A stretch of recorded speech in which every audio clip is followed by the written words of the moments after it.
Salam, salam sejahtera bagi kita semua.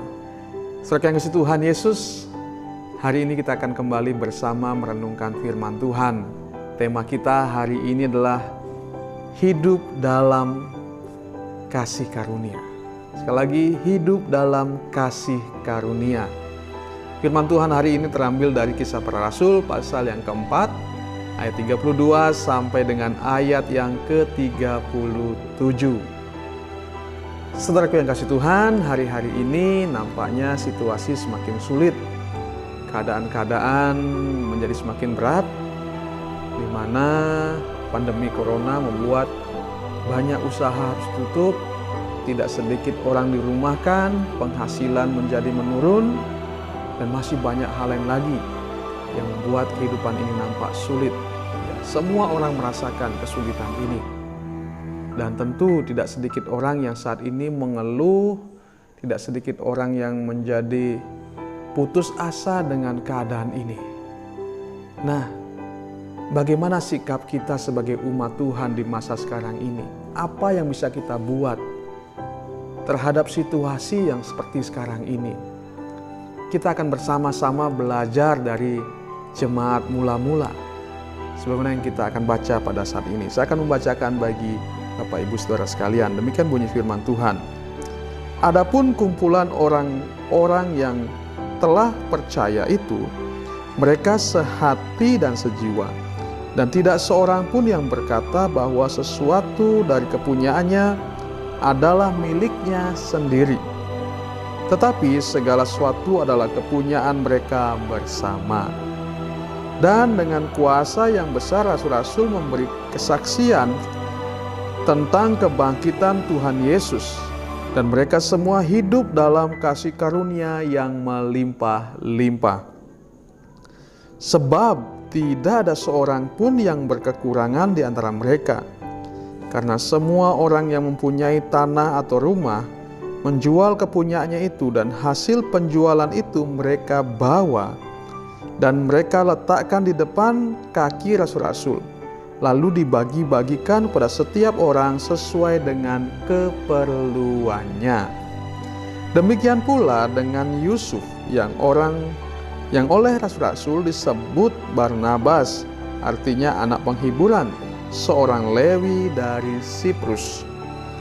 Ia menjual ladang miliknya lalu membawa uangnya itu dan meletakkannya di depan kaki rasul-rasul. Demikian pembacaan kita, saudara yang kasih Tuhan Yesus. Di sini kita melihat suatu pelajaran yang luar biasa.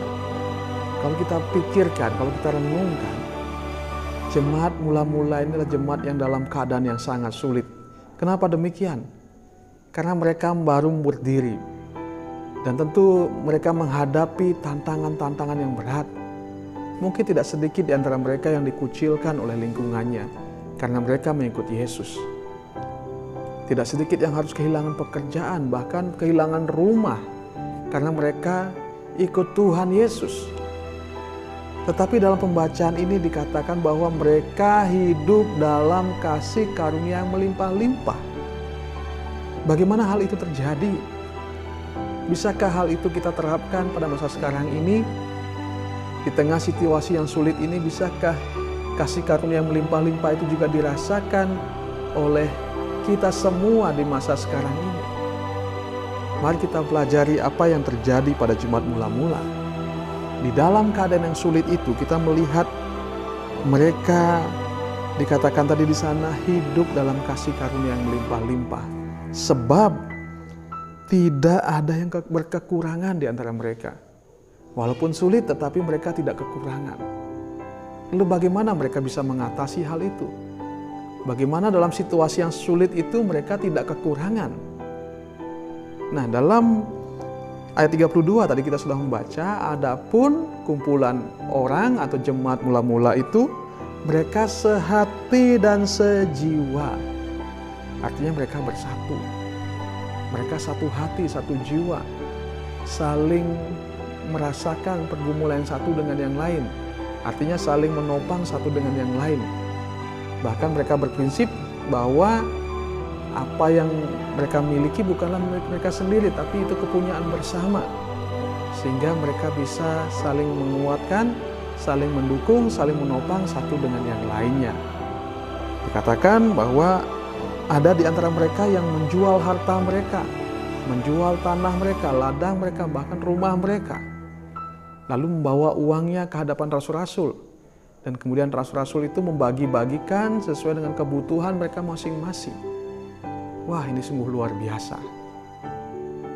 Bagaimanakah kita di masa sekarang ini bisa menjadi berkat?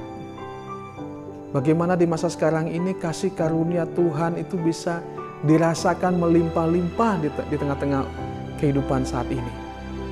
Hal itu hanya bisa terjadi apabila di antara kita ada kesatuan hati, kesatuan jiwa, di mana kita bisa saling mensupport, saling mendukung, saling menopang satu dengan yang lain. Caranya adalah bagaimana kita membagikan apa yang kita punya kepada orang yang membutuhkan. Kita masing-masing memiliki karunia-karunia di dalam Tuhan.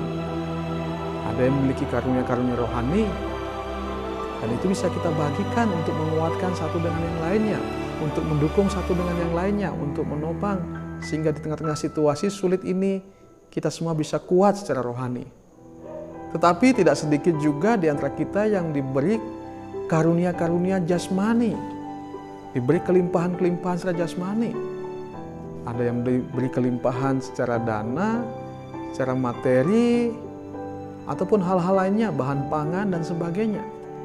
Tentu kita juga bisa menggunakan hal itu untuk mendukung satu dengan yang lain, untuk menopang satu dengan yang lain.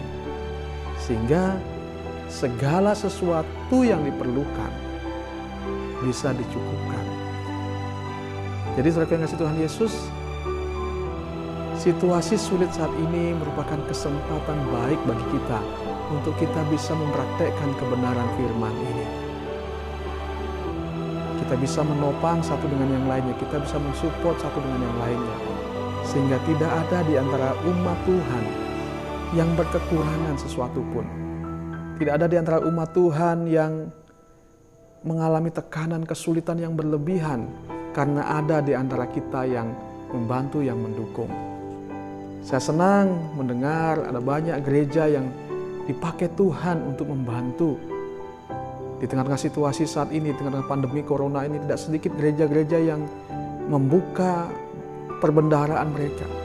Bahkan tidak sedikit jemaat-jemaat umat Tuhan yang membuka harta milik mereka untuk diperbantukan pada orang-orang yang berkekurangan.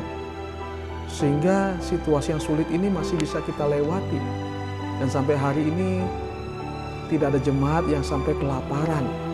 Dan saya yakin bahwa ada orang-orang, ada jemaat-jemaat, ada anak-anak Tuhan yang digerakkan Tuhan untuk membuka berkat-berkat yang mereka terima lalu dibagikan kepada orang lain.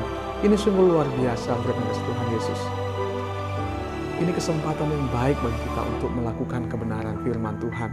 Karena itu janganlah kita menjadi lemah dalam hal ini. Tapi mari kita semakin semangat karena kita tahu kita sedang mengerjakan pekerjaan-pekerjaan Tuhan. Hal-hal apapun yang bisa kita buat, itu bisa menjadi berkat bagi orang lain. Walaupun kecil, tapi kalau kita lakukan dengan tulus ikhlas, itu bisa menjadi sesuatu yang berharga bagi orang lain. Sebagaimana dikatakan oleh firman Tuhan, jangan jemu-jemu berbuat baik. Karena apa? Kebaikan-kebaikan kita itu bisa menjadi manfaat, bisa menjadi berkat, bisa menjadi kekuatan, penghiburan bagi saudara-saudara kita yang sedang mengalami kesulitan-kesulitan. Jadi saudara yang kasih Tuhan Yesus, mari kita di tengah-tengah situasi sulit ini, mari kita menjadi berkat. Sebagaimana tema firman Tuhan hari ini, hidup dalam kasih karunia.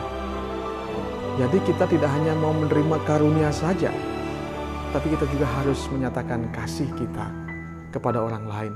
Tuhan telah memberikan kita karunia-karunia yang berlimpah, keselamatan yang luar biasa, berkat-berkat yang luar biasa Tuhan berikan bagi kita. Karena itu juga mari kita mengasihi orang yang lain, mengasihi sesama kita seperti Tuhan sudah mengasihi kita.